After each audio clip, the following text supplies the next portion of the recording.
Everyone watching this, we are students in a grand challenge course at the University of Minnesota called Higher Education and Mass Incarceration. And today we'll be looking at how to bring arts education programs to prisons in Minnesota. Our group included OTT Mayo, Melissa Llamas Moreno, Gus Mahoney, Brandon Yee, Tyler Miller. I'm Brandon, and the problem we're trying to solve is, again, bringing higher education opportunities into prisons in Minnesota through the arts in our case.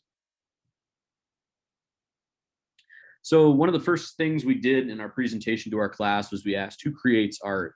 And it was a very important question, we thought, because we really wanted to see how the class would respond. And I think the response they gave really shows that anyone and everyone can create art. And throughout this presentation, I want you to think about that. And I want you to really marvel at the artists that we're going to highlight in this presentation and some of the amazing artwork they've made.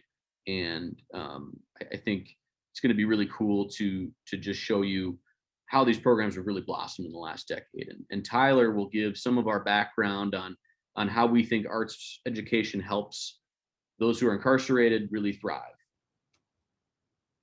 Yeah, so first and foremost, we wanted to just start off by challenging this idea that only artists can create art, or only people who are trained in art or music or theater are able to create art. Art's a way to express oneself through a variety of mediums, whether that's through music, theater, writing, poetry, or visual arts. And it's also been shown to have therapeutic potential, and many studies show a correlation between arts education and increased academic performance and pro-social behaviors. So that goes for non-artists and artists alike. Despite this, arts programs across the country are often the first to be cut from budgets, and many school administrators and policymakers view the arts as secondary to other areas of study, such as STEM or vocational education, resulting in less support for arts programs overall.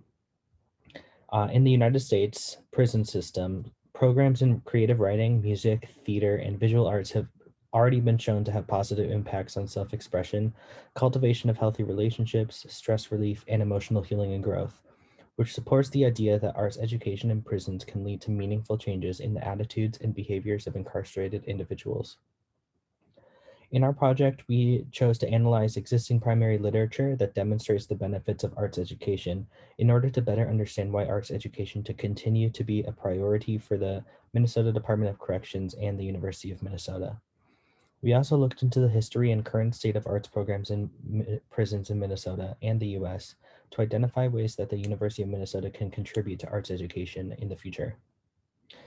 So this background of research and knowledge in these programs culminated in a proposal for a grand challenges style curriculum and course structure that incorporates lessons on several art forms and facilitates collaboration between University of Minnesota students and faculty and currently incarcerated individuals in Minnesota prisons. So the first step in our literature review was analyzing the positive impacts of arts programs on at-risk students. So a 2012 report by the National Endowment for the Arts looked at 4 studies of adolescents throughout their primary and secondary schooling. The study assigned high and low groups of socioeconomic status based on the top and bottom 25%, and arts engagement based on the top and bottom 12% of engagement scales. The low SES group, which is shown here in this bottom part on the SES scale, is referred to as the at-risk group. So these are the 4 groups that this report analyzed. So low SES, low arts engagement, low SES, high arts engagement, high SES, low arts engagement, and then high SES, high arts engagement. So the report's finding states that the at-risk students are children and teenagers who have high levels of arts engagement and arts learning, which is this group right here, have been shown to have more positive outcomes than their low arts engagement peers in several areas of achievement. So these include increased academic performance, high school graduation rates, college matriculation and graduation rates, participation in student activities and athletics in high school and college, and civic-minded behavior such as volunteering or participating in politics. So these positive relationships between arts involvement and academic outcomes are mostly seen in the at-risk populations, but there are some positive relationships between arts and civic engagement noted in the high SES groups as well. So overall, at-risk teenagers and youth adults with a history of intensive arts experiences have displayed achievement levels closer to, and in some cases exceeding, the levels shown by the general population of the studies.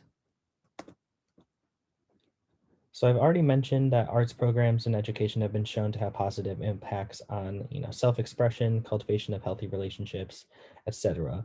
But a study of the California Art and Corrections program also show a strong correlation between arts education and improvements in self-confidence, motivation, creativity, self-discipline, and social competence among incarcerated individuals.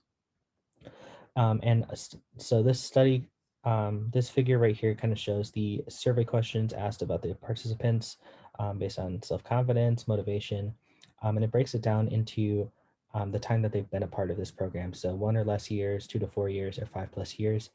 And the general trends of this show that the longer an individual is involved in these arts programs, the more likely they will have some sort of positive behavioral or like emotional changes compared to those without art experience or education.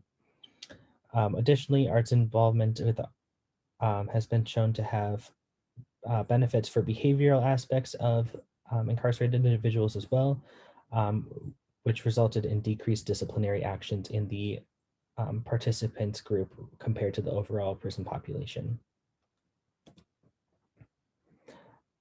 Now, there are a lot of benefits on for prison arts education programs in terms of personal health and well-being, but there's also this like community-based aspect of it as well. So prison arts programs offer the opportunity for inmate artists to form positive relationships with instructors that are based on mutual respect as artists rather than on authority. So these images show students in the California correctional facilities in an African drumming class on the left right here, and in a storytelling workshop on the right here. So it shows the kind of positive impacts that these programs are having on their formation of relationships with their instructors. So these attitude and behavioral changes from art programs help to better prepare participants for release and reentry into society. Displaying of or selling of artwork, performing music and theater, or having public readings of inmate writing gives participants the opportunity for community engagement before and after release. And it also creates an opportunity for financial independence after release through production of art or performance, rather than relying on more standard occupations that often have barriers for people with criminal records. So overall, the benefits of arts education for both the general public and incarcerated individuals has been demonstrated by numerous studies. So in order to start thinking about proposing new programs in Minnesota that the University of Minnesota can participate in, it's important to learn more about the history of art education programs in the United States and in Minnesota specifically. So now we will be talking about the history of some arts education programs in prison. We decided to look at 3 different theater programs because theater is something that we didn't really get to explore in class. Plus we have a theater member of our own in the group. So we thought it was a good idea to just look at these and see how people decided to express themselves through creative methods. So the first program that we looked at is Cell Block Theater. It was founded in 1969, and the program initially operated in 2 New Jersey prisons located in Bordentown and Yardville. Both prisons were made for those between the ages of 18 and 26 to begin their sentences there, so it was a pretty young population, and they each had academic education opportunities for their incarcerated population, which made it really the ideal place to start a program of that nature and hopefully be able to see successful results.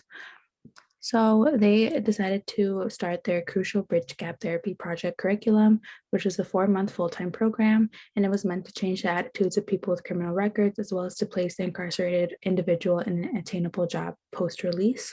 So it was really meant to ensure the success of those who participate in the program and are to have a successful future afterwards. There were 24 participants for each 4-month cycle, and they received a stipend of $80.50 a week per participant, which was made possible by several grants.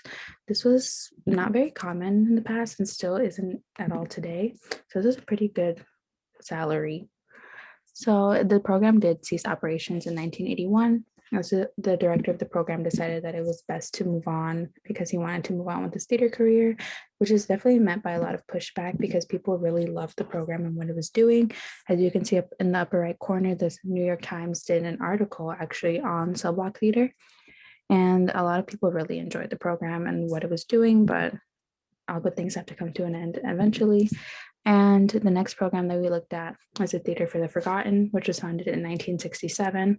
And the founder of Cell Block Theater actually first started working in prisons through the Theater for the Forgotten, which really shows the impact that these programs had both on the incarcerated population that they served, as well as on the volunteers that did work in the program.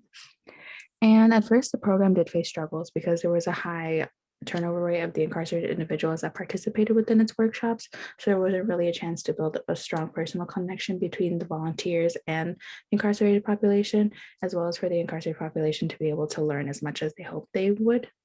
But the number of participants did increase gradually throughout the years as the theater programs were developed by Theater for the Forgotten in both juvenile facilities and adult prisons. And as a result of the expansion, the program became active in all 15 of New York City's correctional facilities by 1973. The first performance was given by members of the program, and it was in front of a full audience at Rikers Island Correctional Facility. And they would actually take program participants to see actual plays in person, which New York City is really like the forefront of theater programs. So it was like the ideal place to be able to go see shows. And the program was supported by correctional authorities who viewed the program as a positive experience for the incarcerated population within the prisons. And the program did shut down after 30 years. It had a good run. It did a lot within its tenure as a program, and it left a positive impact for sure. The last program that we looked at is the Guthrie Theater Prison Program, as in the Guthrie Theater in downtown Minneapolis. And it began as a pilot prison program in 1975. It operated in Stillwater, St. Cloud, and Shakopee Correctional Facility, so it only served men at the time. And the group of men in the program started at 15 and was eventually reduced to 8. And the thing about this program is that it was not necessarily viewed as therapeutic or rehabilitative by those who participated, but they all viewed the program as a positive experience. And this is because they told the director of the program productions that one of the reasons they enjoyed the program was because they were overwhelmed with psychological self-help programs. So this really gave them an escape from the programs that they were kind of forced to participate in, and just gave them an opportunity to focus not so much on how am I going to rehabilitate myself, and instead of how am I just going to have a good time and enjoy myself and explore this creative medium. And we felt that it was important to include this program because I think when it comes to prison programs, we focus a lot on the rehabilitative aspect of it. And we sort of focus on just one common outcome and goal, which is to rehabilitate the inmate, when we should really be focusing on what is going to like serve them, help them, and make sure that they enjoy prison, because prison is just the same routine every single day. And this provides an escape for them. And we need to focus less on the return on investment and more on how are we going to serve this population of people that needs it. And this was a pilot prison program, so it wasn't long lasting, but it did open the door for the programs that we see in Minnesota today that Brandon will get into. Yeah, so I just want to just really build off of what Melissa discussed, in that the Guthrie Theater Prison Program is an amazing thing that Minnesota was able to do, or that a group in Minnesota was able to do, and really sets the foundation for the programs we want to discuss in the present. And really those programs have blossomed in the last decade. Here are just some headlines from local media about what these groups are doing, including cultivating creativity. One choir director makes music behind bars. There's an exhibit created by Art from the Inside, and art program at Stillwater brings hope and healing. And I think all these headlines are really exemplify what these programs are doing and some of the amazing things that they've been able to accomplish with inmates and just with the community in general. So the first current program we wanted to look at is the Minnesota Prison Writers Workshop, or MPWW. It was founded in 2011 by Jennifer Bowen Hicks, a writer and teacher from St. Paul, so really humble beginnings. One of the authors from the program, Zeke Caligari, just wrote a book, This Is Where I Am. There's actually a review of it on the Star Tribune's website that is really telling of how awesome it is. Well, one thing that's cool about the program is it uses instructors from local colleges and universities, including Anoka Ramsey, Century College, Carleton, Hamlin, McAllister, and the Loft, which is really cool because it brings the community into the prisons to help inmates improve their writing. The program actually, much like the Guthrie Theater Prison, the Guthrie program started with only 10 students, but has grown to over 1,200. students in prisons across Minnesota. There are numerous offerings. Some of the ones that we found really cool were the lyric essay, nature writing, point of view, restorative justice, and poetry of addiction. So the instruction really caters to what the inmates want to write about and kind of the messages, stories they want to tell, which is really awesome. And there's additional mentoring too within these programs. Each month, mentees send 10 to 40 pages to their mentors for their review so they can help them improve their writing. And some of these mentorships lasted up to 4 years, which we think is really incredible, because it's really building that constant presence in these incarcerated writers' lives. And that's really something that's important to them. And also, these students create a yearly anthology of all the great writing that they've produced throughout the year. And the course runs much like a college course. 30 instructional hours are promised to students each month, and classes run 10 to 14 weeks, and they meet regularly as instructors from the outside come in and teach. Second program we wanted to highlight was Art from the Inside, which is a program created by Antonio Espinosa, who was actually named the 2020 Minnesota Correctional Association Person of the Year. So he has done some incredible work within this field, within arts programs in prisons. He created the program at the correctional facility in Stillwater in 2018 after one of his friends, a fellow correctional officer, was killed. And he really wanted to boost the morale of both the inmates and the correctional officers at the facility. And he did that and so much more with this program. We can't overstate how much this program has done for the community in Stillwater and for those who are incarcerated and incarcerated artists. The artists sell their work online at the Art from the Inside store, which is currently being shifted a little bit. So it's not up right now, but it will be soon. One of their major exhibits was called Numbers back this past year in 2020. It focused on sort of what numbers mean to the incarcerated population and some of the detrimental effects of numbers. 40 inmates created 60 pieces for that exhibition. And one other cool fact about this program is that it was backed by a grant from the Midway Contemporary Art in Minneapolis, with money from the Andy Warhol Foundation in New York City. So this is really a national program that we want to highlight that has received funding from a national source by a local organization and has really just been exemplary in this field, in this state. And here are some examples of the artist's work. One from R. Lopez Rios on the right, which is just really awesome piece. And on the left, an artist in the program's painting a picture of Prince for one of their works. So just some really incredible art created by these artists. The other two programs we want to look at, one is formal, the other isn't as formal. But the first is Voices of Hope, which was created by Amanda Weber at the women's prison in Shakopee in 2015. There were weekly rehearsals on Sundays when the choir was active pre-pandemic. The program was actually referenced in national research conducted by a researcher in Iowa, and it found that Voices of Hope really increased confidence, self-esteem, and community within the prison. It really bonded the women that were singing together in the choir and just had some really awesome results. A U of M choir actually visited regularly with Weber, and several other choirs did as well, to sing with the women, with the women in the choir. So it really is a collective effort that brought the community in to this incredible creative space. And the other program we wanted to look at finally was sort of an informal one. It doesn't have as much to do with arts, but we had a speaker this semester, Eliza Darris, who is currently an organizer at the Minnesota ACLU. But when he was incarcerated, he found that informal groups of students meeting to discuss what they were learning was incredibly valuable. And we think we can apply that to arts programs in a way that even if there aren't those formal structures all the time, students can still thrive in these conditions that are difficult, because not all COs are like Antonio Espinosa. There were COs especially in Eliza Darris's time, that sort of frowned upon their knowledge ciphers, and we really want to emphasize that these programs can blossom if there's support within the prison of these sort of more informal gatherings of artists.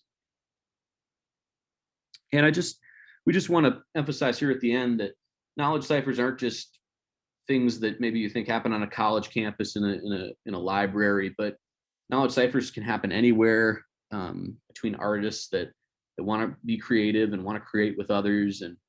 And really the picture on the left is the same as picture on the right. All of these students are passionate people who are gaining knowledge in their field, and we really want to emphasize that everyone deserves a shot at creating great art and learning about it. Yeah, and so what we want to do is we want to propose a program that builds on all these programs that Brandon just talked about. So when we talked to our class, we presented our proposal here, and we asked the question, we asked them to fill in the blank of this stories are blank. And we just wanted to kind of see what stories mean, or it can be many different things. It can be the television that you watch at home. It can be theater performance. It can be an orchestra. It can be a story that's told by your grandmother of family history. But when we asked the class, we have a nice little word bubble here. The main answer was history. Stories are history. And I think that as we've spent time in this pandemic, we start to see that telling our history and getting our voice out there is extremely important, because that's what can change the world. So in here we have things like stories are validating, stories are transgenerational, stories are your experiences, stories are evidence, stories are history, stories are wealth, stories are informative, and most importantly, stories are freedom. Your voice is your freedom. And so we propose a class called Tell Me a Story, an exploration of storytelling mediums as a way of healing and forming interpersonal connections. What this would be is it's a grand challenge course, which is a type of class that takes a large issue and tries to create solutions for it. And here we believe that storytelling and the arts are a solution to the injustices that exist within our carceral system, as one of the could be a possible solution for the injustices that exist within our incarceral system. And as a part of that, this class that we're taking right now is a grand challenge course. And what we want to do is we want to have this class focus around the history of storytelling, as well as the development of storytelling techniques through the explorations of different mediums, as well as through the encouragement of finding one's own voice. I know that kind of sounds cheesy, like a middle school therapists, a poster on a middle school therapist's wall, but finding the ability to accurately communicate, as well as really find like what you have to give through your voice, is extremely important. So what we want to do is we want to give students the opportunity to explore different storytelling mediums, whether that be stand-up, spoken word, theater performance, musical performance, poetry, really anything. When we first started this proposal, we were thinking a lot about the Moth. And I don't know if you know what that is, you can look it up, but it's a storytelling organization. It's really, really, really fantastic. And I love the Moth Radio Hour on NPR, but that's mostly stand up and spoken word. And so we wanted to kind of expand what that is.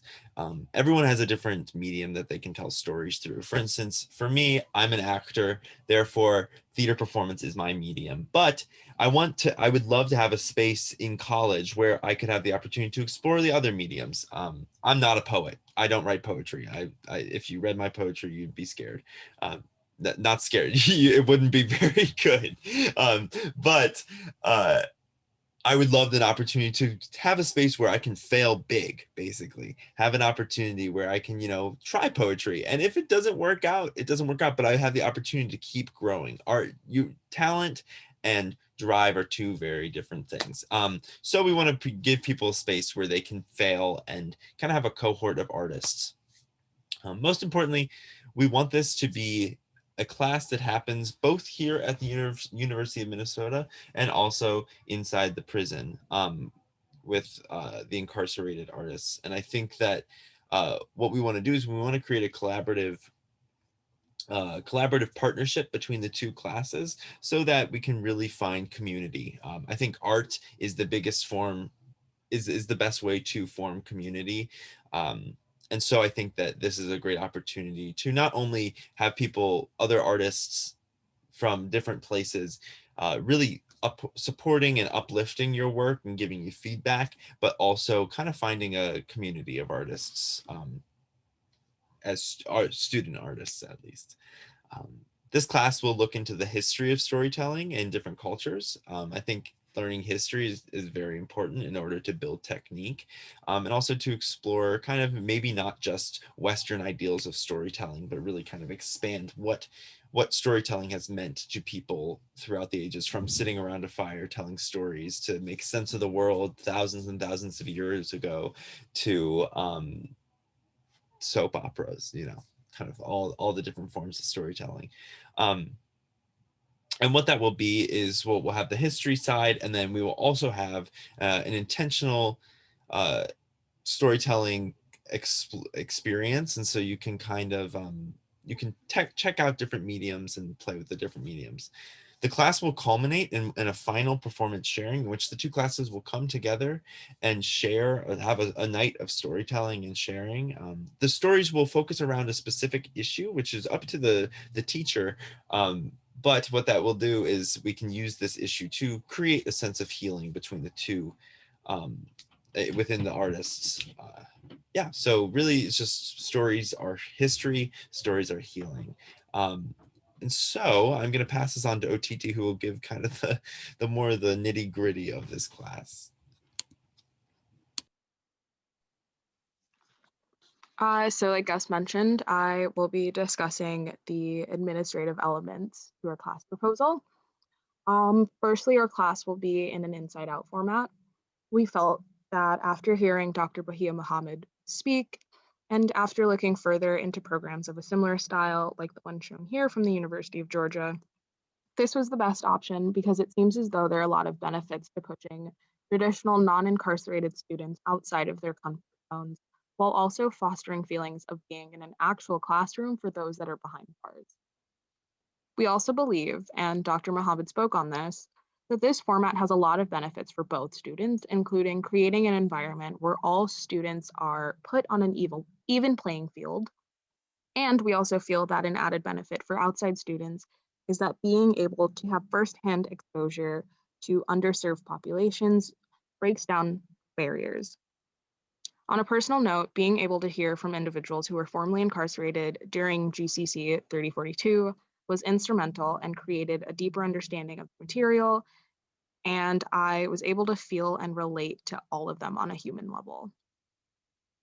We intend for students to spend 1 day a week in the facility, and 1 day of instruction will be taught via Zoom. Further, like mentioned earlier, our class will be in the style of a GCC course. We felt as though a course like this would be the best designed to foster collaboration among students because of the unique feature of an ending showcase. Which brings me to assignments.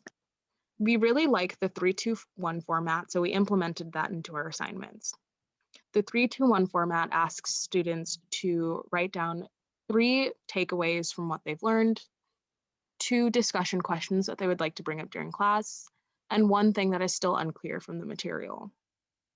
However, noticing that while completing the assignments, some weeks some students might have more for the 3 category and nothing for the 1 category and so on, we gave students the option to answer 2 sections. So for example, a student might only fill out the 3 category and the 1 category, or the 2 category and the 3 category, so on and so forth. Students will also spend the second half of the semester collaborating in small groups to create a final project, which will have them think critically about the ways that their individual stories connect and create a project that relates storytelling to the theme of the course. Lastly, grading. One thing that was really brought to the forefront while going to school during a pandemic is the importance of flexibility. We all have stressors and things going on in our lives that may make it difficult to show up and give our 100% on certain days. That being said, we wanted to integrate flexibility into how the course and participation was graded. Students will receive full participation points for participating in class. So for example, asking questions, contributing to discussions, etc., if they do so for the majority of the class period, so at least 60%. Although we recognize that participating in discussion is an integral part of learning, in grading in this way, we also recognize students who may feel anxious to speak during class. We put a lot of time into designing this course and this proposal, however, we recognize that there are some limitations in our design. One limitation, which seems pretty universal, is public opinion. There is often a sentiment that those that commit crimes don't deserve access to public education, which is viewed as a privilege. However, we hope that now that more officials like Governor Walz have expressed their support for these types of programs, opinions will shift. We also feel as though we have created a strong argument for why arts programs courses are incredibly valuable for all involved. I also feel that continued advocacy that stresses that incarcerated individuals are people with rights will hopefully continue to change public opinion as well. Another limitation is funding. We learned that course funding depends largely on outside student enrollment. A class won't get funded if there isn't any interest.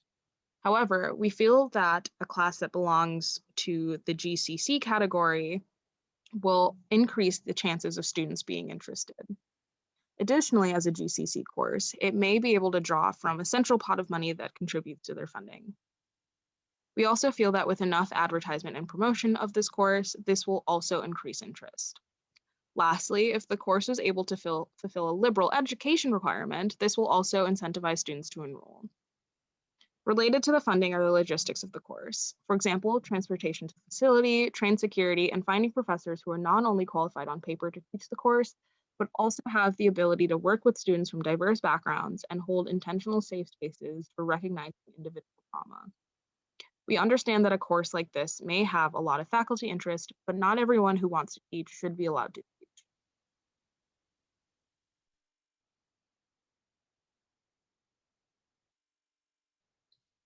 One of the things we want to look at sort of in closing here is this idea that we have the power to create more of this, that you watching this presentation have the power to support these arts programs and really help the passions of both our group and those on the inside to create these programs really thrive. And these are two pictures taken from the Voices of Hope Facebook page, and the one on the left is one of their performances.